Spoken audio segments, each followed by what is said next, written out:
Good afternoon. It's Friday the 16th of February 2024, just after 1 o'clock.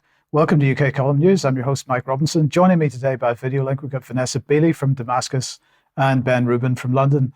Welcome both to the programme. We're going to get started with the online safety bill. And well, the BBC had this headline yesterday. Brianna Gay's mother, Esther, says Online Safety Act does not go far enough. Now, of course, Esther Gay was the subject of apparently an insult by Rishi Sunak the other day in the House of Commons, and the Labour leader decided to criticise Rishi Sunak for this.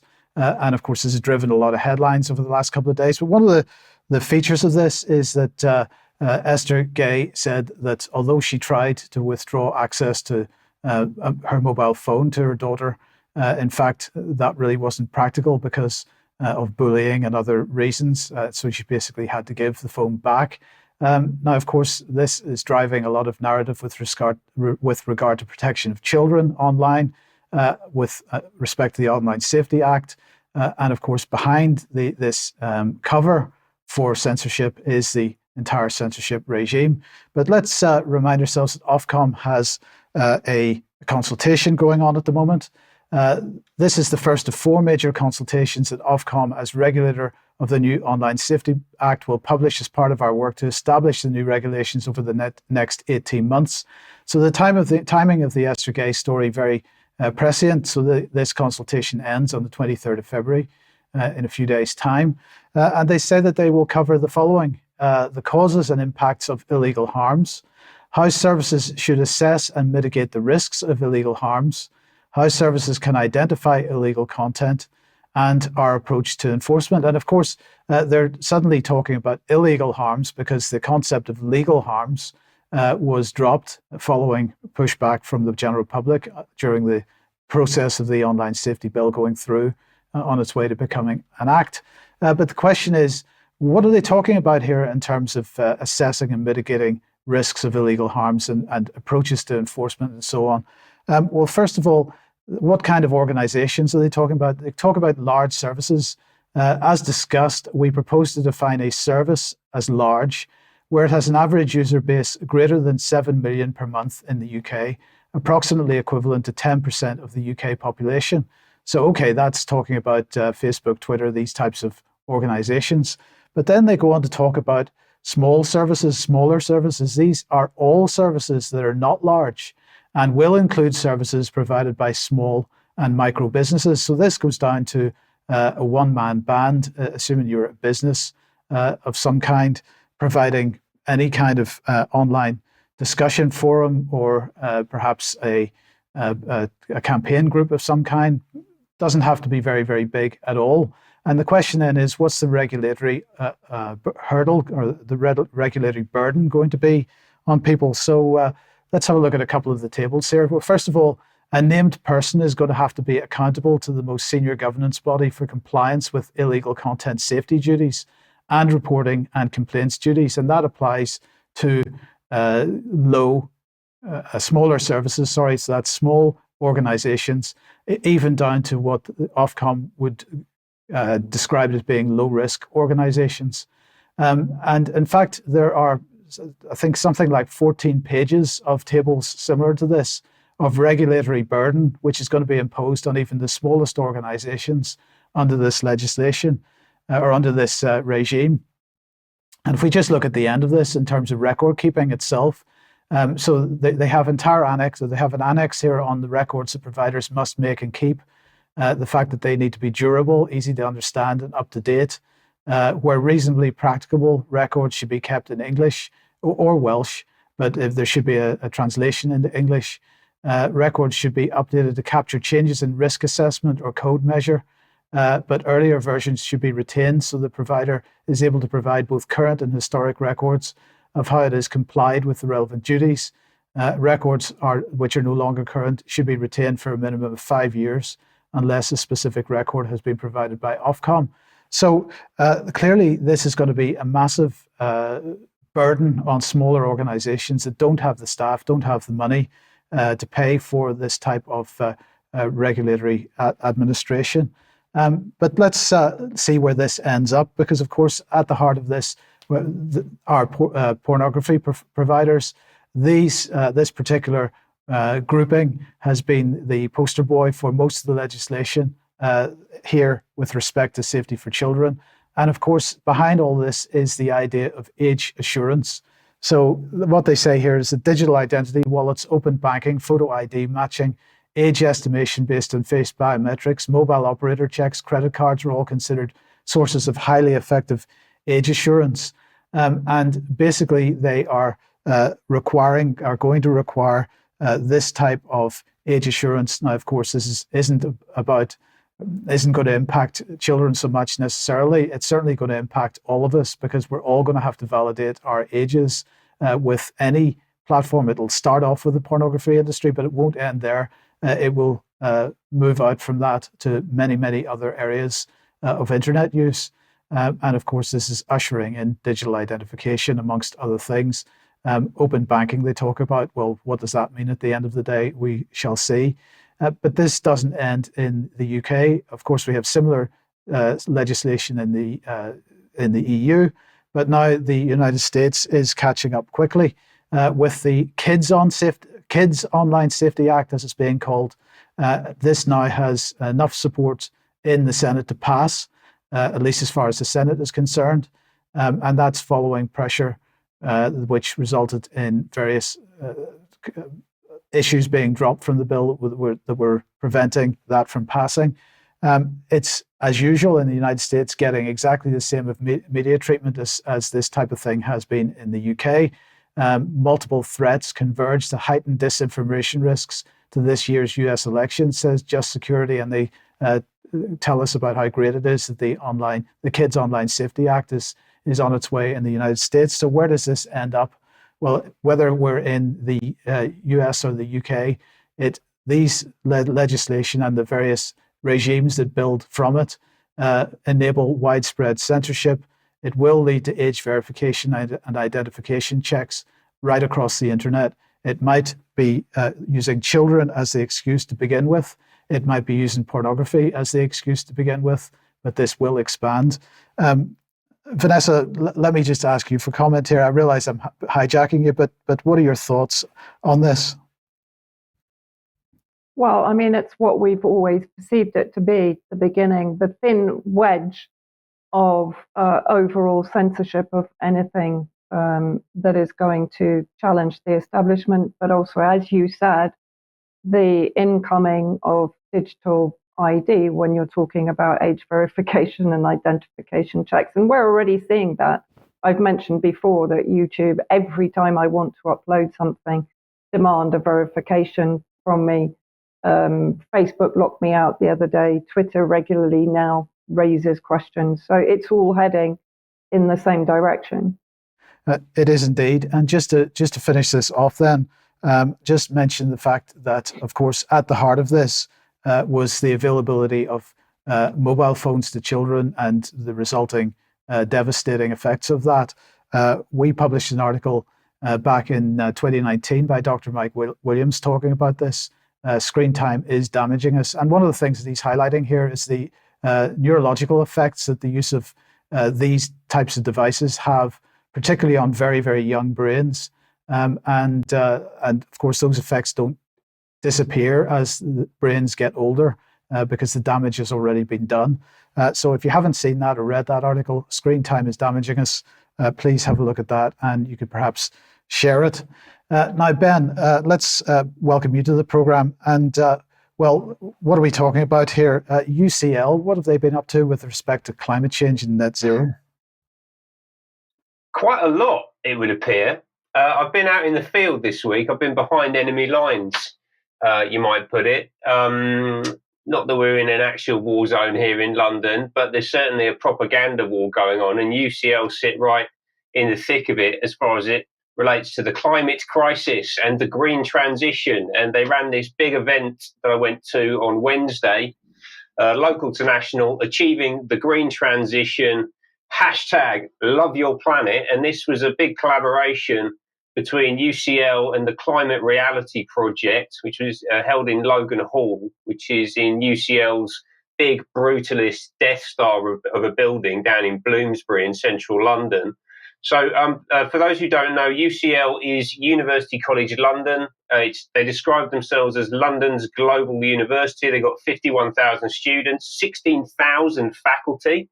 That actually came from one of the vice provosts on stage. I think there's a remarkable number of employees to have on staff for that number of students. I'm guessing that probably includes people studying for MAs and MScs and PhDs and that kind of thing. They look after billions in research funding. They are the source of billions of pounds worth of spin-outs from their research facilities. And they really boast about this unique global reach that they have, right? So they've talked about themselves as being a global university.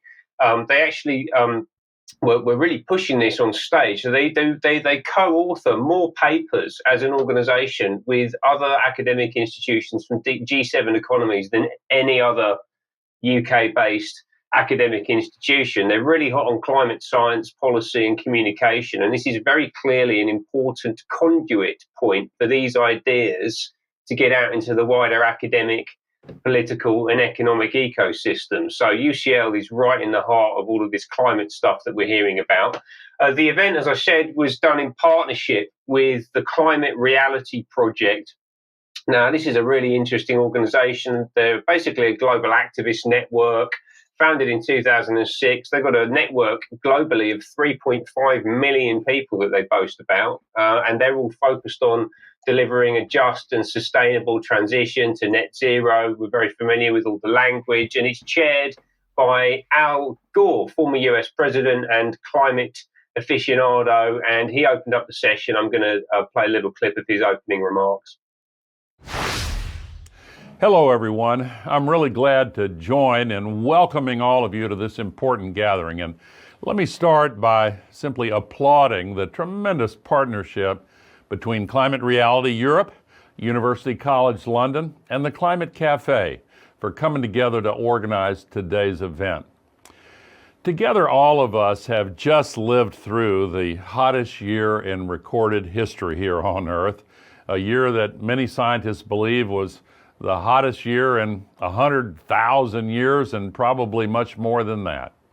We've experienced the destructive fires and smoke, the devastating floods and landslides, the widespread droughts, the melting ice and sea level rise, the much stronger storms that have caused so much damage, and many other horrific impacts caused by humanity's collective failure thus far to tackle the climate crisis with the urgency it obviously demands. We know what we've got to do. We need to stop using the sky as if it were an open sewer. We have to rapidly phase out the use of fossil fuels as quickly as possible and move then to replace them as quickly as possible with the clean energy solutions that are fully available to us today. The electricity is cheaper in almost the entire world. It doesn't have the co-pollution that kills many millions of people each year with the lung problems. It creates 3 times as many jobs per dollar spent or per pound spent compared to money put into the old dirty poisonous fossil fuel complex. Do you think he really believes this, Ben, or is he just lying? Because, I mean, anybody that suggests that electricity is cheaper under net zero, is that just, I don't know, I don't even know how to comment on that, actually. Right, yeah. I mean, so my comeback to that is I think that everything he just said there is false, demonstrably false, every single bit of it. Maybe a couple of little nuggets of truth in and amongst, we certainly shouldn't be using the sky as a sewer. I believe that. But the rest of it, I think you can pretty much, I'm going to say debunk. I really don't like using that word, but I've done it now. But anyway, you can check out the full video. It's available on the YouTube. I shared it on the Rise UK Telegram channel as well. Also worth noting is the green badge. They had a little green badge on there, which is a bit like the SDG pin. And basically, to become part of this organisation, the Climate Reality Project, you end up getting personally trained by Al Gore, right? So there's a kind of big sort of cachet to that, and a bunch of the speakers were you could see them on stage getting all excited about who was wearing a green badge and who wasn't wearing a green badge. And there are a bunch of big hitters there, right? I mean, this is UCL, Central London, Al Gore. We're going to have a little look at the agenda here. It's far too much on there for you to read. You might want to take a screenshot or go back and pause it if you're not watching live, just to have a proper read through. I made it about 2/3 of the way through the day because it was just also predictable. It's basically wall-to-wall activists and no dissenting voices whatsoever. Loads of UCL people. So UCL has many, many, many people engaged around climate and green transition. It's a real hot area for them. And they had representatives from C40 cities. So coming up here, we've got Mark Watt from C40, who is the president of C40 cities, right? So when I say big hitters, these are the top people in these organizations pushing for the green transition, up on stage, trying to get us to move away from fossil fuels. There was actually a really interesting little bit of dissent. I said there was no dissent on stage. There was some dissent in that session. Someone asked a question at the end, a gentleman who I went to speak to. He's going to remain nameless. I don't know if he'd want me talking about him on the column necessarily, but he basically pointed out that all of this looks like a World Economic Forum and UN plot. And people in indigenous communities in places like South America see this as just another set of extractive industries pushed by the West. It's going to make a load of money for people in places like UCL and in their connected ecosystem. And when the lady Preeti Parekh started to answer the gentleman's question, the banner snapped shut on stage and shut her up. And it was like a little bit of divine intervention, which was quite enjoyable, actually, in and amongst all of the falsehoods coming from those who'd been booked to come and share the message on stage. The third big session was about the role of policy in driving the green transition. So again, some more big hitters here. Shirley Rodriguez, the Deputy Mayor of London, which is part of the C40 initiative. We had some senior people from the Tony Blair Global Institute. We also had Georgia Gold, who's the leader of Camden Council, who was particularly interesting. She talked about this as a social justice issue. I mean, this sort of neo-Marxist terminology has infected absolutely every component of this climate discussion. She also talked about using citizens' assemblies, which we've discussed at length here on the column, and that they allowed them to be bolder than they ever would have been alone, right? So they're using these assemblies as a way to push through progressive policies that they probably wouldn't have been able to get away with any other way. There's a big future leader, youthful kind of movement behind this. So lots of youthful enthusiasm. Obviously, it's at a university, so there's a lot of very young, very enthusiastic people basically saying, how do we get involved in global policy, right? So there's a pipeline of these really heavily indoctrinated young people going directly from academia straight into activism. Right. And a lot of these, you know, they even had people on stage who had maybe like 2 or 3 years of semi-professional experience, and then they're off writing policy statements about the future of civilization. Really is a recipe for disaster. And that Future Leaders Network is one of the organizations that was mentioned. So coming back to Georgia Gold, actually, I think she's a really interesting character, right? And she probably came off one of these Future Leaders programs. She's been leading the council in Camden since 2017, when she was barely scraping her mid-30s. That's her in the middle there. Interesting for a few reasons. First of all, she brought up the 3CI organization that I spoke about here last week, right? And that I spoke about with reference to Bristol and West Yorkshire and Humberside. Right, so she's talking about it as well. So this is clearly going to be prominent. She said that organisation had identified a £206 billion funding gap across 10 cities around the UK, and that the only way to fill that gap, it's an extraordinary amount of money, right? £206 billion for 10 cities. The only way to solve that gap is through public-private partnership. Yeah, really interesting. She's also part of what I describe as a kind of multi-generational, liberal, progressive, globalist cabal, really, centred around North London, the Labour Party, the Guardian newspaper, places like that. Her parents were Philip Gold and Gail Rebuck. You can see them here. Philip Gold, actually Lord Gold, so the former ad executive, architect of New Labour, close advisor to Blair, Mandelson, Campbell. And when he left Number 10, he went to Freud Communications, we've spoken about a lot, because they run Gold's house. And actually a bunch of Blair's other people went to Freud Communications when he left Downing Street. And Georgia Gould's mother is Baroness Gail Rebuck, some quite high-powered people here. She's the former CEO of Penguin Random House, and she's still on the board, one of the biggest publishers in the world. She's on the board of The Guardian. She's the chair of Somerset House. She's on the management committee at Bertelsmann, the big German media company. And she's also a Labour peer in the UK House of Lords, Baroness Rebuck of Bloomsbury. Right, so Georgia Gold is an extremely well-connected and well-backed individual, and she's pushing some extremely dodgy policies on the people of Camden, and essentially using that as a bridgehead to get it out further afield into British society. And then finally, just to land on a guy that came to prominence at the back end of last year. This is Professor Mark Maslin, who's the professor of Earth System Science at UCL. He spoke at numerous points during the day, and they say that the eyes are the window to the soul, and this man's eyes are as black as night when I look into them. Go and find some pictures and you'll see what I mean. As I said, he came to prominence last year. He was involved with the big Joe Brand-affiliated climate push, basically translating science into layperson speak. I found the whole thing quite condescending, to be honest with you. You can see him here in his red shoes on stage at the event on Wednesday, and basically saying that his advice for activists is to ignore disinformation and misinformation that's being pushed on social media. All criticism that you might receive is just bots or fossil fuel lobbyists. Don't read everything. It's not true.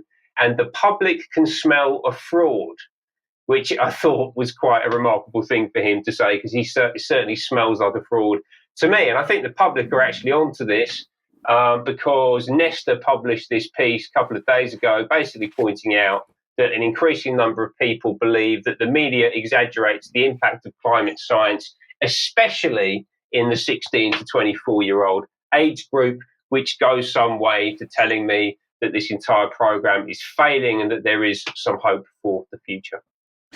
Okay, Ben, thank you very much for that. Vanessa, let's move to the Middle East. Egypt and the buffer, I guess, for aid is what we're talking about here. No, not exactly. Okay, so apologies. No worries. I'd be interesting to hear if any of these climate conferences ever bring up the subject of the military-industrial complex effect on our environment, and I would almost guarantee that they don't. We can perhaps discuss that in extra. But anyway, back to Egypt. So I'm going to start with the very important visits that have taken place over the last week. First of all, CIA Director William J. Burns and Israeli intelligence chief David Barnes met Tuesday in Egypt to continue, that was the 13th of February, to continue negotiations for possible hostage release deal. Burns also met with Egyptian President Abdel Fattah el-Sisi, with whom he discussed a possible ceasefire. So we have the CIA arriving on the 13th of February, and then in the last 2 days, we've seen Recep Erdogan, the president of Turkey, arriving in Egypt for the first time in 10 years.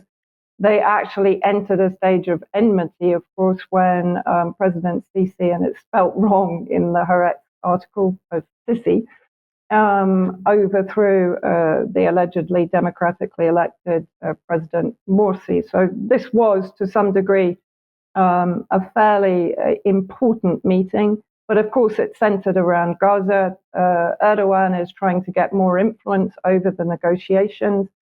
Egypt itself is in competition with Qatar over who will have the monopoly in managing efforts with Hamas to come to an agreement.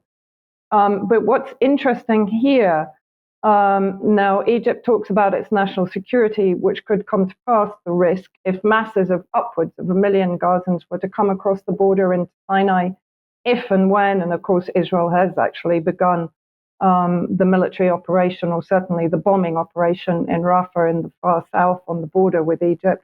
Now, that would impinge upon what is known as the Philadelphia Accord. The Philadelphia Accord was signed in September 2005, effectively gives Israel control of the territory in Rafah, in Egyptian Rafah on the border with Palestinian Rafah in Gaza, and is seen by Israel as an extension of the Camp David Accord signed in 1979 under the president of Sadat, government and was perceived as a betrayal of Palestinian national interests. But what's interesting, so we've had these two very influential meetings. Sorry, Mike, can I just go back for 1 second? And on Twitter, an organization called the Sinai Foundation for Human Rights, which interestingly, according to its Twitter account, is based in London, is talking about the building of a gated high security area on the border with the Gaza border fence on the Egyptian side. And then if we can move on, what they say in their tweet, the Sinai Foundation obtained information through a relevant source that indicates that construction work currently taking place in eastern Sinai is intended to create a high security, gated and isolated area near the borders with Gaza Strip in preparation for the reception of Palestinian refugees in the case of the mass exodus from Gaza Strip. So effectively, they're building what looks like another prison for Gazans already contained within an ever diminishing prison. They have numerous articles on their website and the following video, which just shows basically the industrial bulldozers and the work that's going on next to the border. If we can just roll the video. Yeah. Okay, there we go. Yeah. So, I mean, basically, I can't verify this video, but it has been picked up now by numerous mainstream media outlets, and it does appear to, I do recognize the area. What it's showing that areas that were already raised by Egypt to basically displace the Bedouin tribes that were living in Egyptian Rafah, that area is now being paved and leveled in preparation for what does appear to be, as shown on the next map, this kind of compound area, as you can see, right on the border, which is the red line with Gaza, and next to the Israeli-controlled Kerem Shalom crossing. Now, I mentioned it's been picked up by numerous mainstream media outlets that include CNN. Here, CNN show a Maxar Technologies image, which shows widespread bulldozing on the border with Gaza. And CNN goes on to basically describe very much the same as the Sinai Foundation. They're building Egypt is building a massive miles-wide buffer zone and wall along its border with southern Gaza. So if we move on and just go back to the Sinai Foundation report, now what's interesting here, they mentioned that who's in charge of this construction, the Sons of Sinai Construction, and the construction company of the Al-Arjani Group, or the Organi Group as it's also spelled. Now, who heads up this organization? A guy called Ibrahim Al-Arjani. If we move on, we'll just see a nice picture of him, which is the header page of his Organi Group website. Who is Al-Arjani? Well, if we look at Egypt's monopoly on rebuilding Gaza, this is a report in Israeli media in 2021 in Haaretz. It serves both Israel and Hamas. And then if we look at the description of who is the main beneficiary of the reconstruction plan in 2021, is the company Beni Sinai, owned by Bedouin businessman Ibrahim Al-Arjani. But it also goes on to say that he cooperates with Egyptian intelligence in its war against the terrorist groups in the Sinai Peninsula. He owns some of the largest construction firms in Egypt, takes his orders from Egyptian intelligence, and also a big cut of Egypt's aid to Gaza and from the movement of goods from Egypt into Gaza, mostly those that pass through the Saladin checkpoint in Rafah. Now, what is also interesting is that he controls the Rafah crossing. The Rafah crossing is now charging $5,000 for every Palestinian adult to pass through the Rafah border into the safety of Egypt, and $2,500 per child, even if that child is injured. Now, the story of Egypt evicting Rafah residents to create this buffer zone goes back to, in fact, 2013. But this report is from 2014. And if you do a search on Google, you'll find multiple human rights reports on basically the destruction of Egyptian Rafah, potentially in preparation for what is now being described as another smaller open-air prison to receive Palestinian refugees. And also going back to the idea of the Philadelphia Agreement. So in other words, this territory would then be under the control of Israeli forces. So not only is Egypt potentially creating a secondary prison not on Palestinian land, but that prison would be under the control of Israeli forces. And then I just wanted to show a quick video of the existing border wall between. So this is between. There's actually two walls, and that strip that you see in the middle is basically what you have to cross when you go from Egyptian Rafah into Gaza. You can't go on foot because you'll be shot by the Israeli snipers that are in watchtowers along that wall. So already there is a degree of imprisonment by Egypt of the civilians of Gaza.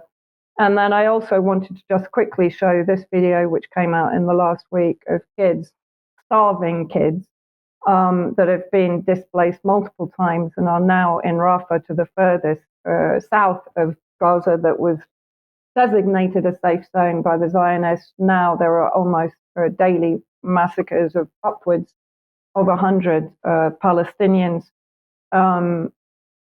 by the Israeli Air Force. So here the kids are actually begging Egypt to come in and save them, which is slightly ironic on the basis of the report I've just given. But if we can just play that video.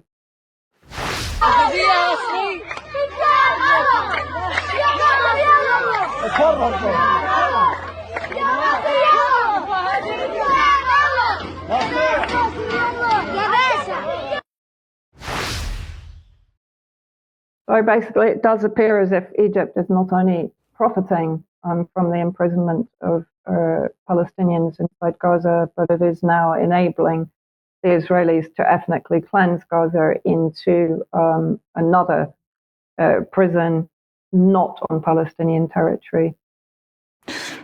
Okay, Vanessa, thank you very much for that. Okay. We'll move on. If you like what the UK column does, if you like what the UK column does, you would like to support us, you can do that at support.ukcolumn.org. That's a new page. If you would like to have a look at it, you could pick something up at the UK column shop. You could share material you find on the various platforms, and that would be very much appreciated as well. Now, a reminder that on Sunday at 6 p.m, the Silencing the Academics Symposium will be taking place. This is being organised by the Organisation for Propaganda Studies, Propaganda in Focus. We'll be streaming it out. Piers Robinson, Daniel Browdy, David Miller, Oliver Boyd Barrett, Jared Bull will be taking part on that. Starts at 6 p.m. UK time. Please join us for that if you possibly can. And then another date for your diary is next Sunday, again at 6 p.m. That's the 25th of February. Jackie Devoy will be hosting a symposium on the Midazolam murders. So this is subtitled Exposing State-Sanctioned Involuntary Euthanasia. Join us for that as well. Now, Brian has decided to do a little monologue, which he's calling Walking the Dog. And he will be premiering that on his YouTube channel, his personal YouTube channel, which is literally brand spanking new. We'll see how long it lasts. But join him for that on Sunday at 11 a.m. And if you just search YouTube, the link will be in the description, the show notes under the video later on. But if you just search YouTube for Brian Gerrish and Walking the Dog, you will find this. You'll be able to watch that at 11 a.m. on Sunday morning.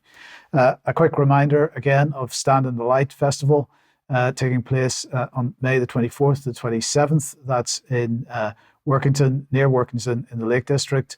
That's with the light and Stand in the Park. Get along to that if you possibly can. And also the Sounds Beautiful Festival, which will be at Dorset and Wimborne in Dorset on the 27th to the 30th of June. And we will be at both those events if anybody wants to get along to those. There's a promo code there, UK Column. You could win the price of your tickets back, or you could win some free tickets for someone else. Do get some and get along to that if you possibly can. Now, Vanessa, let's come back onto the Middle East and international events, and of course the situation with Hezbollah. Yeah, well, there's been serious escalation in the last week between border clashes between Israel and Hezbollah in southern Lebanon. And interestingly enough, this report came out in Hebrew media. It was picked up by the Resistance News Telegram channel, and I then took a look at it. So it's talking about a report that took 3 years research, the price of war with Hezbollah. The translation from Hebrew is always quite bizarre.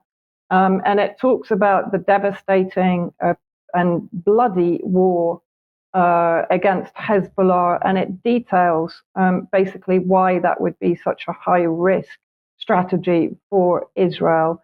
I did actually detail a lot of the content of what is effectively a media review of the report. The report has not yet been made publicly available. The report is entitled "The Most Deadly War of All," and it's according to Zionist experts. So this isn't coming from partisan sources. This is coming from Zionist experts. If we just move on, the images as well, by the way, I've taken from the Israeli report. It includes the opinions of over 100 experts and IOF commanders who describe the Zionist inability to strategically manage a multi-front war based on 3 years research. The report was presented to Zionist regime officials in lengthy meetings. Netanyahu, by the way, refused to respond. Meetings that reportedly left key war controllers more worried than before. 6 think tanks participated in the research. 5 were published. The 6th was removed for security considerations. Not quite sure what those were. But let's have a look. I've really condensed it down. You can have a look at my report to get more detail. So first of all, they're talking about the possible destruction of the Iron Dome batteries by Hezbollah launching barrages of cruise-guided and unguided missiles to destroy the batteries. Hezbollah capable of launching 2,000 to 3,000 missiles per day. Reserves of Iron Dome and David Sling interception missiles would likely be depleted within a few days from the start of the potential expanded war, leaving Israel exposed to thousands of missiles with zero defense. This is from a Zionist report, by the way. Targeting Hezbollah would target Air Force runways, hangars, essential infrastructure, ammunition depots, and radar, which would degrade the Israeli air superiority. Cyber attacks would cause widespread panic. It would shut down traffic systems, close communications, so people simply wouldn't know what was going on as missiles were incoming.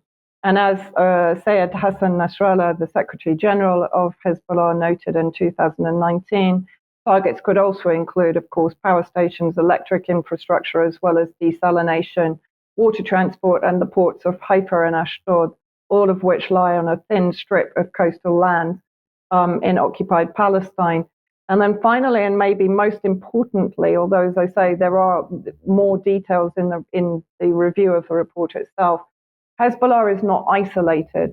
War would involve the entire resistance axis, which would be in Iraq, Syria, Lebanon, Yemen, and Palestine. And it warns of increased resistance opposition in the West Bank. And funnily enough, in the last 2 or 3 days, there have been calls by numerous resistance factions, including the PFLP, of upping the pressure in the West Bank, which of course is also being targeted for ethnic cleansing. And then finally, the Iranian foreign minister visited Damascus in the last few days. And this video is from part of the press conference with Faisal Muqdad, the Syrian foreign minister, who is very clear over Syria's position on escalating conflict with Israel. These are strong words. I haven't heard him use this kind of statement in some time. If we can just roll the video.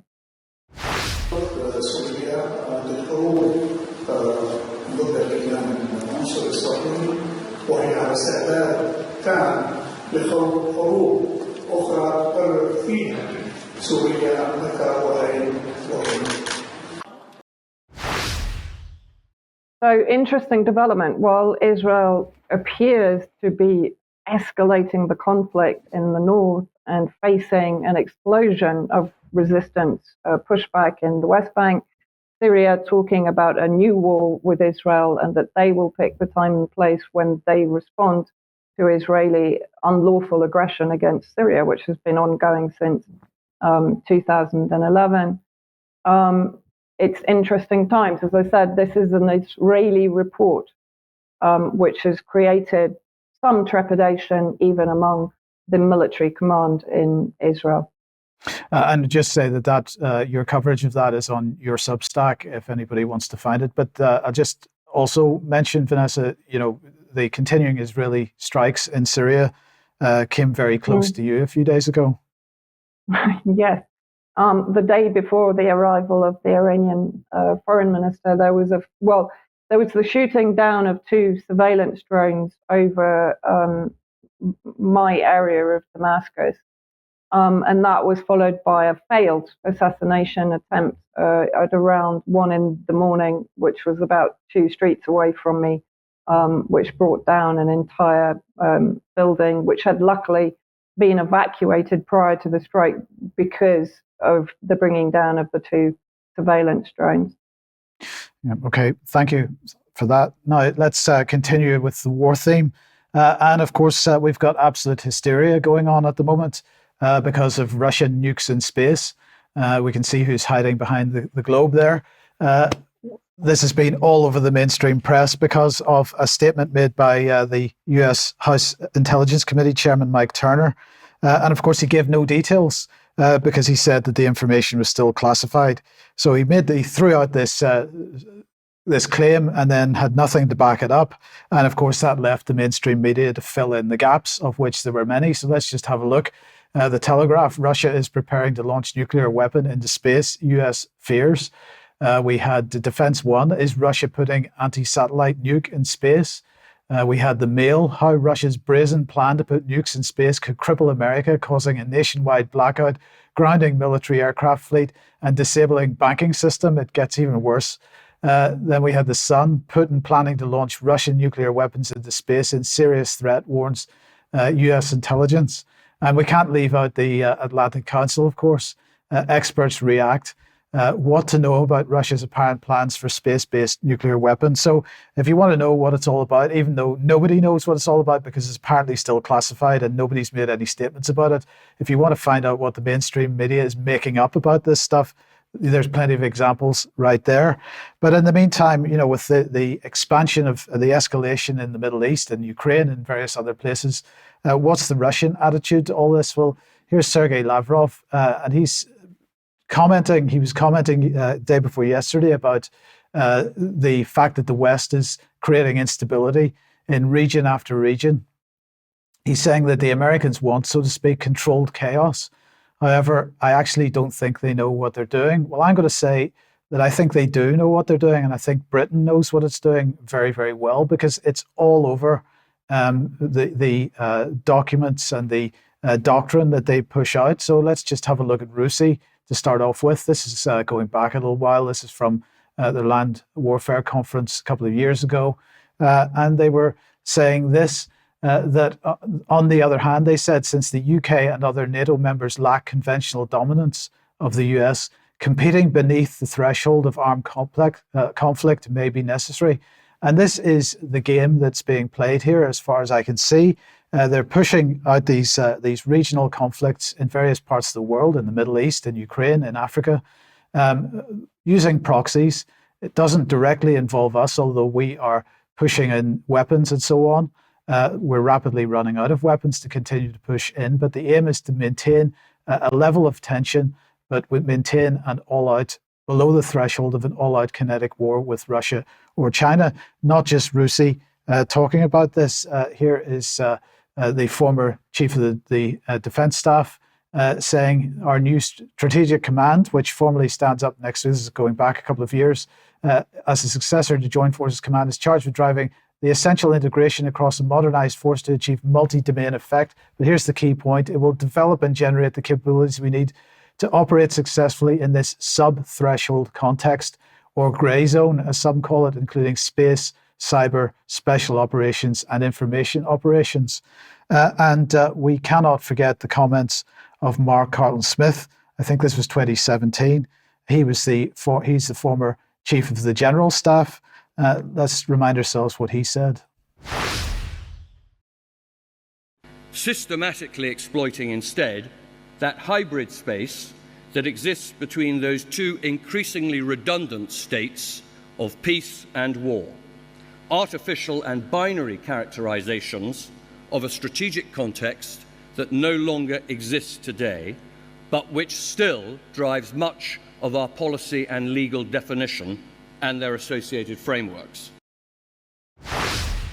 Well, they've modernized their associated legal definition and frameworks more recently with the various military doctrine out of the Ministry of Defence and other places. And let's just remind ourselves about the integrated operating concept, because this is key. This isn't just about conflict abroad. This is also about conflict at home, because the British government, the British military, the British military-industrial complex perceives home as no longer being a secure sanctuary. Away is no longer a regional horizon, but a global one involving space and electromagnetic spectrum. But of course, home is really important because this is where the information war is happening. It's also where the psychological war is happening, the psychological war on people's minds. So when Lavrov is talking about this generated chaos, the target isn't just Russia and China and destabilization there. The target is also destabilization at home. So just keep that in mind. We are actually, as in the general public in the UK, the EU, the United States, are perceived as the enemy. And we need to keep that in mind. And I just want to end this segment. I don't know if you'll have some comments on this, Vanessa, but story coming out. Well, we'll start off with this headline going back to 2022. And this is from December 2022. And the headline is, Ukraine's clinical trials, medical clinical trials, still recruiting despite ongoing war. More than half of Ukraine's clinical sites are recruiting patients despite the war with Russia. Well, in the last day or two, then there have been allegations that some of these clinical trials, in fact, have been illegal. And the Russian authorities have chosen to comment on this. So here's Maria Zakharova talking about this situation. Мы действительно видели эти сообщения, информация шокирует, и она сейчас проверяется. Я не хочу, прежде чем мы получим четкую информацию от экспертов, даже на этот счет рассуждать, чтобы потом не сказали, что мы спекулируем на непроверенной информации. При этом же мы неоднократно рассказывали об американских биолабораториях по всему миру и, в принципе, говорили о том, что всю территорию Украины используют для западных экспериментов. Это и медикаменты, это и биологические препараты, и, собственно говоря, вооружения, которые испытываются буквально на вооруженных силах Украины и тех, против кого они применяют это вооружение, ранее не тестировавшееся. Поэтому, еще раз, давайте дождемся официального подтверждения, но я не буду удивлена, если эта информация подтвердится. Vanessa, I'm asking you for comment because you sent me that little video clip, but I mean, have you got any thoughts on it? Because the names that are being talked about are the usual pharmaceutical companies, Pfizer and the rest. So no surprises in terms of the names that are being discussed, but the idea of illegal clinical trials is, well, it should be of concern to everyone. Yeah, I mean, basically, if it's proven, it's experimentation on children ongoing since 2014. And of course, we have to remember that for decades, Ukraine has been the hub of human trafficking and child trafficking and prostitution trafficking, etc., drug trafficking also. So I guess we have to wait and see what evidence is produced, but it's pretty horrifying if true. Yeah, indeed. Thank you. Ben, let's come back to you then and tell us, what is the conduit? That's a very good question. I'd like to know exactly what the conduit is. I've got some thoughts on it based on my analysis and going down there and having a look around, which I'm going to share with you. But it sits right in the nexus of this public-private partnership, this big global web of interconnected organizations, whether it relates to climate change or any of the other policies being pushed by places like the World Economic Forum. So it's a private members club. It's based in London's Covent Garden. They've also got an outpost in Oslo. They talk about gathering change makers. Yes, it's a progressive institution. They describe themselves as a diverse and dynamic community of like-minded individuals united by a shared vision of creating a more sustainable, equitable, and just future. Again, all of those neo-Marxist buzzwords right on their website. It was established in 2018 by these three gentlemen: Nick Hamilton, who's a former investment banker, and he also, at around the same time, founded Conduit Capital Partners, which is an impact investment manager based at the club, at the same address in Covent Garden. The other founder was Rubin, the founder of Regenerative Group, a purpose-driven investment fund focused on systems change for the creation of a more sustainable world. He's on the right-hand side there. And the third partner was Paul Van Zyl, who's actually quite a high-profile fella. He was the executive secretary of South Africa's Truth and Reconciliation Commission, appointed by Nelson Mandela himself, as I understand it. And he's also a graduate of the World Economic Forum's Young Global Leader Program, right? So this is an organization that has been set up by someone trained by Klaus Schwab et al. I've been following it for a little while. It's a very interesting organization. The reason I headed down there a couple of weeks ago now was because they were running, as part of their cultural program, an event called The Rise of the Far Right and What We Can Do About It, which is basically a big scare session about Trump and some stuff that may or may not be happening in Poland and a whole bunch of other things. And I went down there to record some interviews with some of the attendees, mainly just to find out what the far right is and whether anyone could define it for me. Turns out no one really could. And also no one presenting was able to define what it was. And I've written about that on my Substack, riseuk.substack.com. You can go and check that film out. But as I was making that film, I started digging into the Conduit a little bit more to understand who they are and what they're about. And they're really like a catalyst for transformation. That's how they describe themselves on their website. They bring together three things: capital, community, and content. Yes, that's money, people, and ideas in order to affect and to catalyze transformational change. Yes, this is the recipe for how you systemically reshape British society, yes, because it's based in London, but also I think that this is a key global conduit for World Economic Forum policy into the global NGO, consultant, corporate, political classes who use London as one of their main international hubs. And obviously this is an extraordinarily expensive elite organisation. It's $2,000 a year to be a member. It's a £350 upfront membership fee. But that is the way with these things, right? These people don't really seem to sense the irony in their own positions, their own activities. Now, if we could just get that last slide back up quickly, because there's something on the right-hand side I just want to refer to. So as well as being a catalyst for change, they're also a proud partner of London Climate Action Week. That's happening in June. As you might be able to tell from that logo, it's very tightly linked to the SDGs. You can see all the little 17 segments of the SDGs in the centre of London there. And that is also a big event on the Goals House calendar. So they run a Goals House, Broad Communication run a Goals House at London Climate Action Week. Now, the Climate Action Week itself is run by this organisation, right? And it's called E3G. And they're an independent think tank. They call themselves world-leading strategists on the political economy of climate change, dedicated to achieving a safe climate for all. They call themselves independent, but obviously that means that they're funded by open societies, Bill and Melinda Gates Foundation, the Rockefeller Foundation, Children's Investment Fund, Chatham House are funding them, Department for International Development, UK Government Department, Bristol City Council, who I talked about last week, Right, so they're not really independent at all. They're backed by these people, the philanthropic and political entities that are pushing these globalist agendas.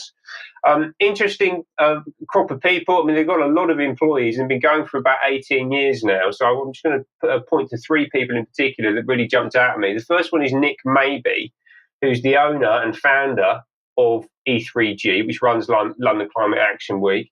So he set it up nearly 18 years ago now. And before that, he was an advisor to number 10 and number 10 to Tony Blair when he was Prime Minister, and almost certainly would have worked with Lord Gould in that capacity, who I mentioned earlier. They actually left at the same time, interestingly. Left number 10 at the same time. Also, Lucy Yu, this is a fascinating young woman. She's a non-exec of E3G. She's also the chief executive of the Centre for Net Zero, which is part of Octopus Group, a sort of an emergent and ascendant group of companies crossing energy, finance, a whole bunch of other areas. She's the chief executive. She's also on 3CI. She's an advisor to 3CI, the organisation that I mentioned earlier as it relates to Georgia Gould, and I spoke about last week. She's currently an advisor to the Tony Blair Institute for Global Change, and she's also an advisor to the Connected Places Catapult, which is an accelerator for getting smart city technology out into the UK, right? So she sits at the nexus of a whole bunch of organisations, right? And her background is as an academic, writing policy statements for central government. Really, really interesting individual, Lucy Yu. We'll talk about her more as time goes along. I'm sure she sits right in the middle of a bunch of things here. But then really fascinatingly, this was a great one to come across. I love just finding these sort of things lying around, is Sandrine Dixon de Clèves, who's an associate of E3G, and who is also the president of the Club of Rome. Right, so this organisation we've gone from the conduit to London Climate Action Week to E3G, straight to the Club of Rome. Right, she's obviously in there to represent the interests of these sorts of people. People watching the column will be familiar with the Club of Rome. It's a think tank set up in the late 60s that brings together global political and corporate players from, Bill Gates to David Rockefeller to Bill Clinton to Kofi Annan and a whole bunch of others. You can see Al Gore's on there, who we spoke about earlier. And they sit right in the nexus of this global public-private partnership model, right? And this is a phenomenal piece of work produced by Ian Davis, with some help, I believe, from Richard D. Hall as well, actually, which I didn't even know until today came from UK Column, or from the group of people surrounding UK Column. Right, I saw this when it came out a couple of years ago. I was like, this is fantastic. How helpful. And it shows all the different layers in the public-private partnership model, from policymakers at the top down to the policy subjects at the bottom, which is us, the hoi polloi in the pit down below. And we've just been through those two organisations, the Conduit and E3G. Essentially, if you just click on, we can see there. No, they've come up. It's fine.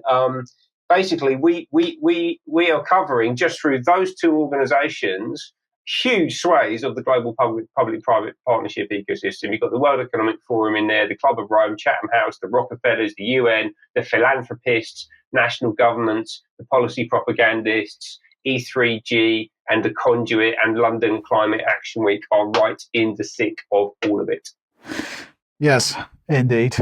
Thank you, Ben. Thank you very much. Now, I just want to end the program today with the wonderful Tobias Ellwood, because many of you will know that a couple of days ago, his home was invaded by some disgraceful protesters who decided to go out and camp outside his property with some megaphones and shout protest at him. Except he wasn't at home, because he had been warned by the police not to go home.